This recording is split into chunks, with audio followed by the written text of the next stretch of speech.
Talor, if you could turn on your video, if you're ready for me, I will bring you in here and I will hop out of the way. How's it going, Talor?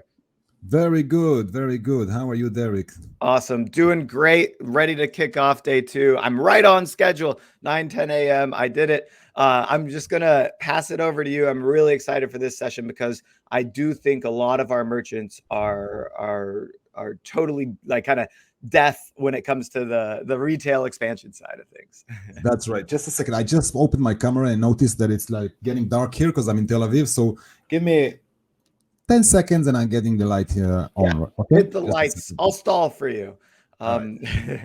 So let me go ahead and drop the links in chat. Oh, and the one thing I did forget to mention, we have show notes for all this. So if you did miss day 1, you can actually go here to follow along in the show notes and see what you missed. We will, of course, have the sessions on demand as well. Bookmark the show notes, everybody. It's sharing right now in chat, and then I'll share the other links. The light looks beautiful. Talor, I'll let you take it away. Give us the goods on retail. You got it. Thank you so much for having me today, Derek. Second time here. I'm so excited as always. Podcasts are something that I'm not frequently doing, but since I'm dealing with my field like each and every one of us, then I'm like, swimming in the material. So it's not a big deal on that side. Anyway, always excited for podcasts. So my name is Talor Ofer. My company's name that I established a bunch of years ago, named, the name of the company is Retail Empire. I also have Talor brand, which is another company, but Retail Empire is my focus. I've been working with retailers in the USA for like almost 2 decades, 18 years actually. Started my path back in China, 7 years that I was living there. Actually, I started before that in Japan. Overall, 12 years in China, in Asia. Among them, 7 in China. I was producing for a lot of companies, also for Walmart, and also for some other famous companies and retailers. Since 2008 or 9, I think, I started seeing around that people are, starting to move into the online channels.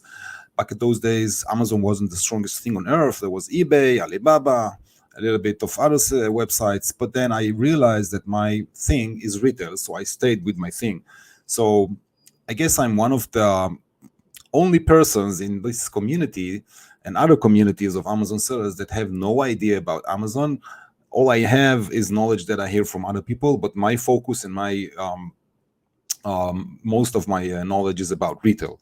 Now, when I say retail, I'm talking about all the market out there, not necessarily only offline, not only physical stores. There are other channels, we're going to talk about it today, but definitely everything that is not related with Amazon.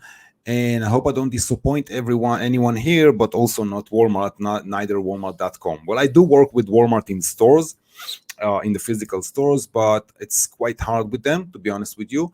And I don't work with the Walmart.com platform. I know that, a lot of vendors I work with are operating there quite good, but that's not my thing.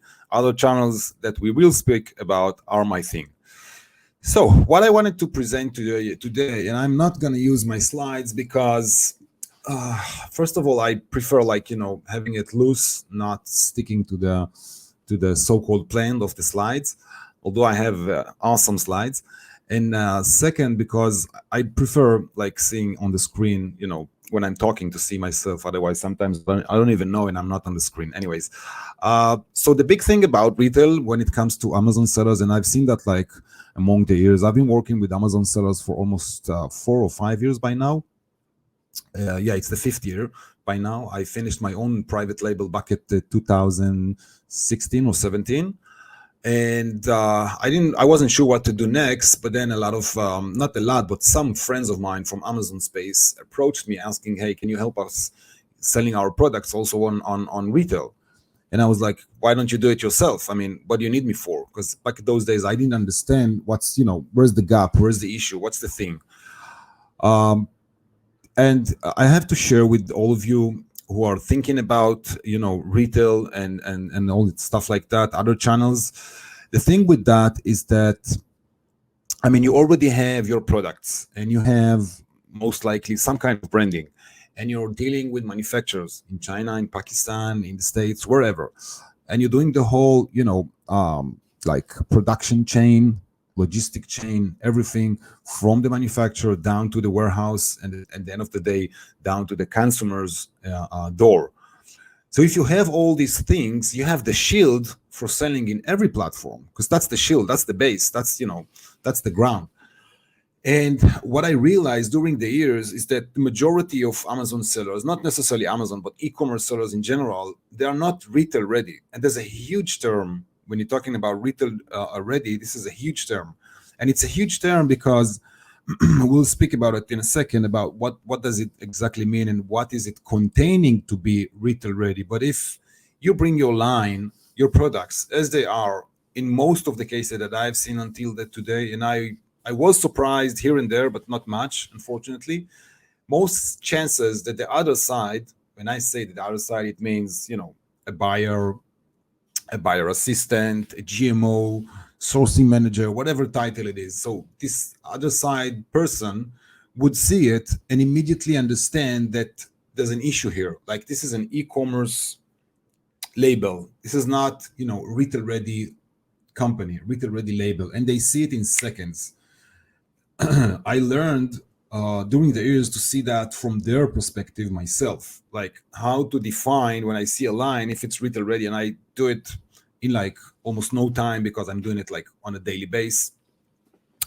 And it's also a free service that I give people, like to take a look at their line a little bit as deep as I can, in short time, and see if it has if there's any opportunity to sell in retail space.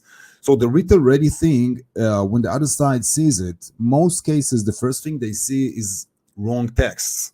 And when I say text, I mean, it doesn't matter. I mean, you can approach by LinkedIn, you can approach by email, you can approach by phone call, most likely not by phone call, but usually normally it would go by email at the first stage. And they realize in seconds if what they read is something coming from a brand that is retail ready or retail knowledgeable at all or not. And that has a lot of effect on their decision if to look at the catalog, if you have a catalog, hopefully, or to look at your website. Not to mention that if you're sending like Amazon link to your store on Amazon, there's no chance they're going to open that, because they immediately understand that this person or this email, this company is showing me that they're selling on Amazon. That's great. But in the retail space, they don't look for Amazon sellers. They look for sellers that knows how to deal with retail. And that's from many reasons. And among those reasons is that the majority of the buyers in retail space, like in brick and mortar, like Macy's, Bloomingdale, Urban Outfitter, Costco, Target, the majority of them are working on a commission base. Like, they have their salary and everything, but at the end of the year, they're sitting down and looking at the numbers, seeing like this buyer brought whatever, 10 million, another buyer brought 20 million, and they're getting percentage, not huge, but they're getting some percentage for success with bringing the vendors and everything. And if they bring you as a vendor, and from the very, very first second, they identify that as a vendor, you're not really knowing what you're doing in retail space, and they'll have to walk you through everything, including possibly mistakes or stuff like that, chargebacks, whatever gaps that there would be back on the road, down on the road. So they are afraid of that, and that's why they cut it from the very first step. They are looking for retail ready companies. Of course, if you have like super crazy, insanely unique product, they would do the effort. But in most cases, at least as I've seen, even with patent product, I had like a lot of hesitations from the other side, as long as they weren't sure if the side that I'm bringing to the table is a retail ready company. So when I look at the retail ready again, it's like built from few points. And first point I already mentioned is the brief, the text, like how you present yourself. Now, next, you would want, to show a catalog in that text, not necessarily to attach it to the email, because, sometimes emails with attachment, and that's a whole different story of, spam rules and everything, especially if you work by emails. So you would rather have it, dropped on Dropbox or Google link so that, they can just click on it and see it. And then there's a big question how a good catalog should look like a professional catalog with the right branding, with the right colors, with the right shapes and everything. And maybe that's a good point, to show my screen for a second. I mentioned, I don't like showing like screen sharing that much, but here is a good it's a good point to share the screen for, because like I'm showing you a catalog.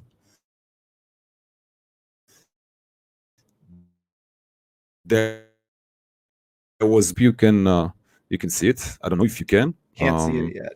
Drop me a message if you can see that or not. Wait, can't see it yet, Talor. Oh, you can't see it. All right. So there's something probably on my. Oh, okay, now it's coming in now, and yeah.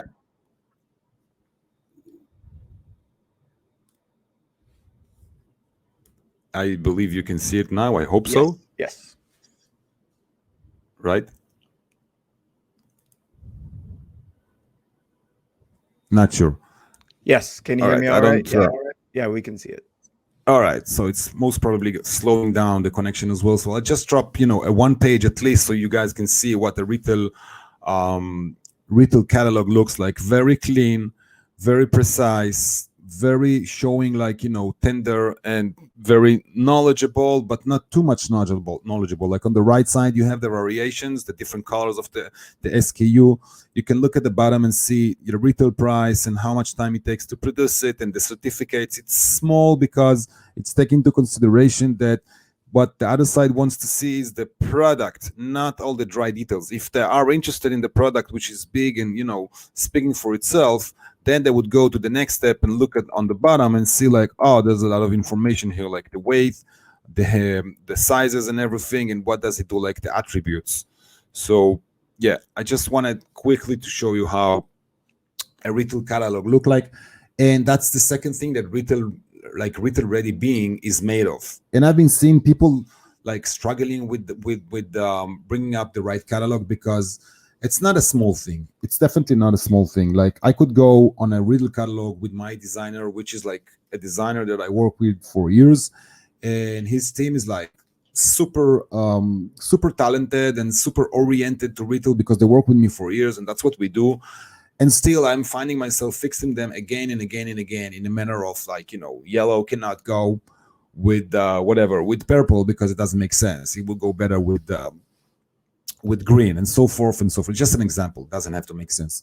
So that's for the catalog thing, and you have to put efforts to make sure that at the end of the day, in terms not only the catalog but also the branding and especially the website, which is the next thing I want to talk about, you have to put an effort. And I'm talking about this all the time, about like how to summarize what you need to have in three letters.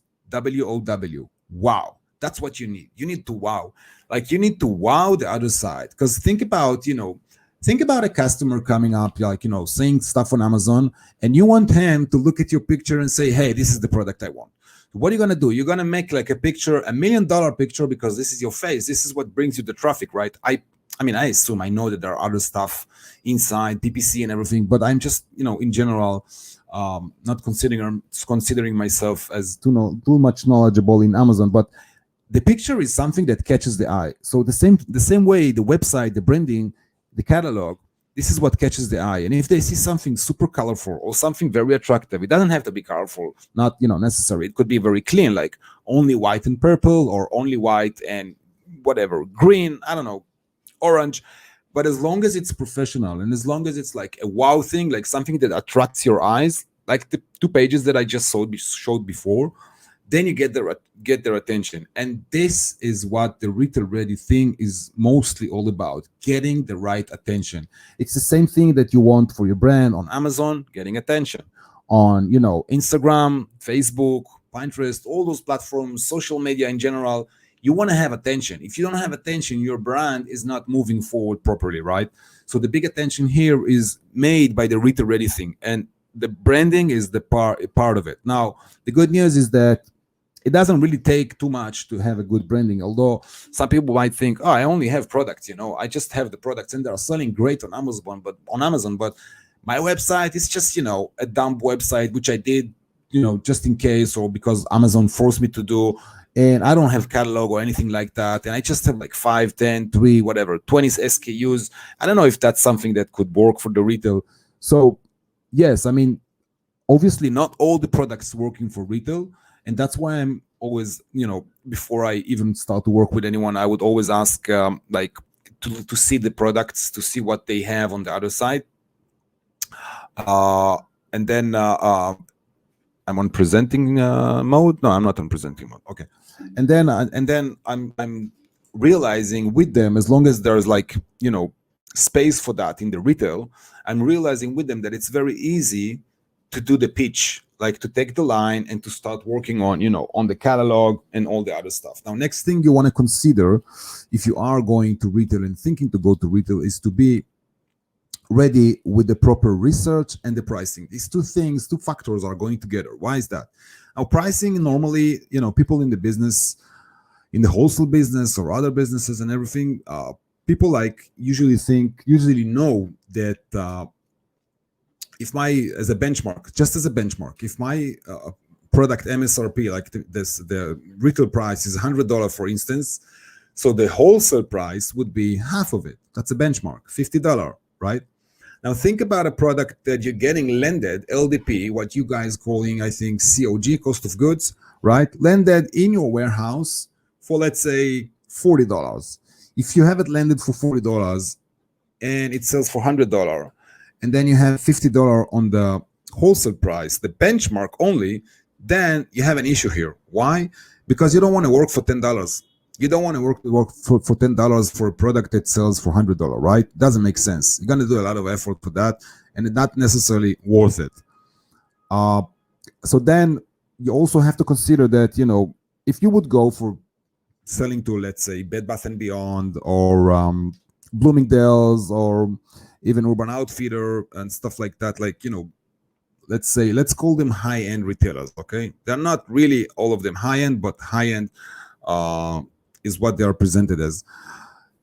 They would definitely ask for a 50% off the MSRP as a start. Some of them would ask less than that. There are two terms that are involved in that. One of them is margin, and the other one is markup. You have to be careful when you're looking at it like from both sides of the price, markup and margin. Like markup means like if I get it for 50 and I'm doing a markup of 100%, then I'm selling it for 100.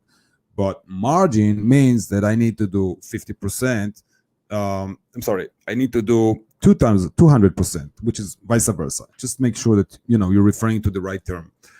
But the markup, for instance, for Neiman Marcus, which is a great retailer, very good, very high end. Everybody wants to sell with them because being there is showing like, hey, I'm there. Like I'm sending to like saying that you're sending to Neiman Marcus or Kate Spade or companies like that means that the other doors would open for you very easily. They might even come towards you after seeing you at those kind of retailers. But their markup is like 60%. So that means that you have that $100, you're going to end up selling it for 40. Now remember, we said that we buy it for 40 landed in the States. So we have zero profit in that case, right? So that's why normally the best thing would be to have like $100 MSRP, $50 wholesale price, and $25 your own cost. Then you double it twice. The same thing with landed price of $5. If you have a product of $5, you land it for $5, you sell it for $10, and they sell it for $20. And that $20 or $100, that retail price has to be the same price that you see, that they see on Amazon. If you want to play with numbers, because they know what you're selling for in Amazon for, if you want to play with the numbers, you can come up with variations of the product or change the SKU a bit in a way that you can present it as a different SKU. That's also a solution. There's like a lot of tricks around that, how exactly to do it and stay alive and eventually sell the same product in 2 different platforms for 2 different prices. It's possible, and I've done that, and I'm still doing it all the time, especially with retailers that are especially for retailers that are like hard with the pricing.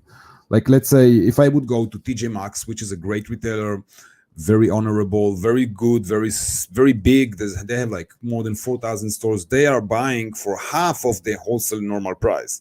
If we take the $100 example, then they buy for 25. So if they buy for 25, you have to bring it down on the floor to 20, at least for 20 for yourself. So you're going to make $5 on a product that I just said that $10 wouldn't be enough. That's right. But then it's TJ Maxx. TJ Maxx, they take a an order from you, like they give you an order as a first order. They sell it both online and offline on their behalf. You don't need to do any dropship or anything like that. You just have to get the goods ready in your warehouse in boxes. Boom, that's it. No labels, no bullcrap, anything. But then once they see that it sells, the next question is going to be, how many can you give us a month? That's the question. You see what I'm saying? Like the quantities are insane with DJ. Anyway, back to the retail ready process. So as I said, the pricing is like a big topic that you have to be up and ready with, because the next question, if they see samples, if they are interested, sometimes even before the samples, the next question will be, okay, what's the pricing? And if your pricing is incorrect or not matching that certain, kind of retailer, then you lost the business, you lost the attention. Now I'm going a little bit different ways today. I'm talking about the retail ready, but then afterwards I'm going to talk about the possibilities out there in the retail. Usually I do it vice versa, it doesn't matter. Anyway, the next thing is the research, and the research here is different. It's not like you taking whatever helium 10 or stuff like that and trying to see what your competitors are doing on Amazon. You want to see your competitors in retail. So normally I would think, or a person would think, all right, I have to go to the store to see what's happening there, right? You can use other tools. You can hire someone to do it for you in the States if you're, not from the States. And I've seen that many times. People are doing it from the UK, from Tel Aviv, from Australia, and so forth. Or if you're on the ground, then obviously you can do it yourself. Or you can even do it from your chair without even stepping out of the door. You can do it by YouTube. You can do it by deep research on whatever websites that are out there, and see what your competitors are doing. And if you know pricing that we spoke about before and you're digging on that, then you would know, usually you would be able to know how much your competitor is selling for, and then you know what is the best price to offer. Because if my competitor has nice product and I'm trying to do it nicer in terms of packaging and branding and variation and so forth, and I'm cheaper from him, boom, that's it. Like, it's a deal. There's no doubt. I'm touching a sensitive nerve here in terms of, the other side, like the retailer's side. Now, holding on with this retail ready process and everything, which is a service that I daily do, I want to talk about the channels, because this is the big thing about that we are just here for. Now, what are the options as I see it, as I know it? And I'm like, although I'm selling and I worked during the years with more than 60 different retailers across the States. I'm still all the time looking for new retailers and new possibilities, new channels and everything. So first of all, there's a huge channel. I'm talking about it a lot recently because I've been starting to work with them strongly this year. I did that before, but now I'm doing it much stronger. And this is called subscription boxes. Subscription box is like a company that is offering to subscribers to subscribe to their website, to their system by $9.99, $19.99, $199, and so on. Different channels, different companies, different prices, and so on, and different offers. And what you're getting for that amount, which is paid every month, you're getting a box of surprises to your home. Now think about, because in the beginning when I thought about it, I thought like it's a great idea, but who is buying box of surprises every month? So speaking of surprises, I was surprised myself, because eventually I understood, and it took me some time, that there are hundreds and thousands of people doing it. Like there are millions actually of them. So if you look at the big, subscription boxes like Ipsy and All True or whatever, BarkBox and stuff like that, these guys have somewhere between 5 to 20 million subscribers every month. So what they do, they send a box of surprises every month, right? So they need products inside. So some of them are doing beauty, and some of them are doing gifts, some of them are doing home sections. There are subscription box for food, for dogs, for cats, for CBD, you name it. There's like a whole huge industry out there for the subscription box. And once you know and learn how to work with them, it's like a whole gold there on the floor, because they need products inside the box and they need it every month. So even if they like your product, obviously they take it. And even if they're not sure, they might say, okay, keep it aside. Maybe we'll take it to the next shot, like your next subscription box. Not only that, because they offer like massive orders and massive quantities, to vendors, because that's what they do. Like, think about 100, 2, 3, 500,000 boxes that they need to fulfill. They are buying those quantities, and since they buy those quantities, they know that in most cases you would not have it on the ground in the States in your warehouse. Most chances that if you have such a quantity, you need it for Amazon or for whatever you're doing with those products, right? So you might have 20 or 50,000 units free, or 10,000 units free, or whatever. But if that's the case, and they assume that, usually they are assuming that that's the case, they would just give you between 3 to 6 months to go ahead and produce it in China and ship it on the sea, and have all the fights with the congestion in ports and everything that everyone is experiencing right now, which is a huge problem. But anyways, so yeah, they just give you, and this is what we call in the industry cut to order. So that's subscription box. Another channel is the retailers, and there are like tons of retailers across the USA. There are something like 330,000 retail stores, like physical stores. Think about the number. It's more than 250,000 of stores. So if taking like your own category or subcategory, there's no doubt you're going to have somewhere between 2 to 10% potential of your own product for those among these 330,000 stores. There's no doubt. And this is just one channel. I mean, there's so many channels inside, but I take it as a block of channel, because retailers is like retailers. There's like certain way to work with them and everything. It's like, it's a whole industry. And there are hundreds of retailers in the States. I mean, I'm working with TJ Maxx, I'm working with Costco, I'm working with Target. I used to work with Walmart. I stopped last year. I worked, as I said, with 60 different retailers, and I'm learning every day about retailers that I didn't even knew that they exist. Like Von Maur, small retailer with 30 or 40 different stores. They just order from one label that I work with, and I was like, I didn't thought, 30 stores, what would be the order? It should be small, but it wasn't. It was big. Anyways, these are the retailers, and we spoke about subscription box. Other stuff are obviously the .com. I think I spoke about it previously with Derek, but anyway, just to mention, the .com means like, if you're looking at Costco, so Costco.com, Walmart, so Walmart.com. Like most of the retailers also sell in their online channel, and that's what we call in the industry the .com. So on top of among the top 10 .com channels in the States, obviously Amazon is number one. I think Walmart or eBay is number two, Etsy, and then you have Costco, which is a retailer, and then you have Best Buy. I think it's number 6 now, and Macy's is number 9, and Sam Club, I think, are either in the top 10 or somewhere close to that.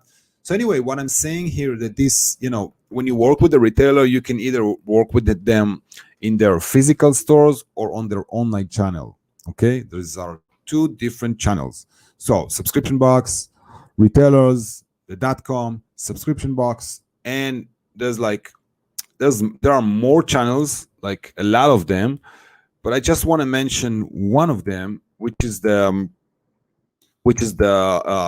like flash sites. So there's a thing, the same as with the subscription box. There's a thing with flash sites that are running like flash events for millions of subscribers that they have, on magazines as well, on TV sometimes, and a lot of channels they have, obviously emails as well, and they are selling your products, presenting them. Now, suppose they send 1,000 in the first 3 hours, then you ship 1,000 to them, and they split it like, they do the pick and pack, and they ship it like to their consumer one by one.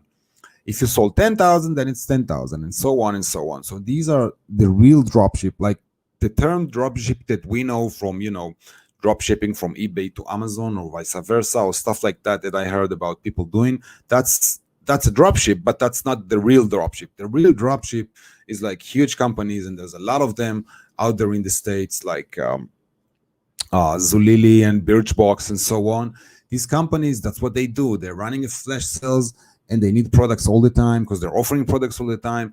But the only thing with them is you don't sell them your products. You just offer these products. They offer it. You store it for them in the warehouse until the flash event is done. Once it's done, you know how many pieces they sold, meaning how much you sold, and then you ship it to them, and that's it.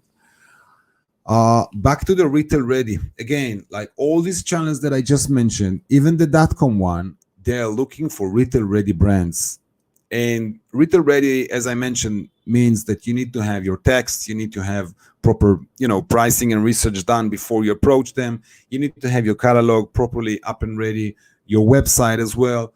And most important, and that's a huge point, packaging. Because packaging is something that, it's like if your product is on the shelf and it's inside a beautiful packaging and there's like whatever, an iPhone inside, nobody would know, even if the packaging is great. So there comes the point about retail packaging, having a packaging that talks in retail language. Yeah, so those are the things that you need to have in terms of being retail ready. So I'll just take a look at the comments to see if anyone has any questions. I don't see comments actually. I just see for e-commerce from e-commerce tech. So if there are questions, I would love to answer. Haven't had any come through. What you were talking about Neiman Marcus? Did they go out of business? No, They not at all. shut down a lot of their retail locations in California. I know that much.